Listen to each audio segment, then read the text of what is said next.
മര്യാദ വേണ്ടേ? ആശാരി എന്താ പറയാ? എടാ ഈ ആശാരി എന്നല്ലാണ്ട് പിന്നെ നമ്പൂരി എന്ന് വിളിക്കാൻ പറ്റും? പേര് വിളിക്കാലോ. അതിന്റെയും കൂടെ ഒരു ആശാരി എന്ന് ചേർക്കണം എന്തിനാ? എടാ ഈ ആശാരി എന്നുള്ള ചീത്തപ്പേരല്ല. ആശാരി വലിയ ആളാ, ഉണ്ടാക്കുന്നവനാ, വിശ്വകർമാവ്. ഇത് അവള് കളിയാക്കിയതമ്മാവാ. എടാ നമുക്ക് തന്നെ ഇതൊരു ചീത്തപ്പേരും കളിയാക്കലുമായിട്ട് തോന്നിയാൽ മറ്റുള്ളവർക്ക് എങ്ങനെയാ തോന്നാണ്ടിരിക്കുക?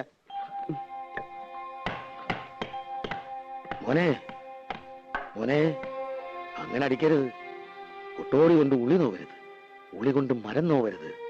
എന്നാലേ മരം വഴങ്ങൂ, അപ്പോഴേ നല്ല പണിക്കാരനാകൂ. ഇതൊന്നും സാരമില്ലടാ, ശരിയാവും.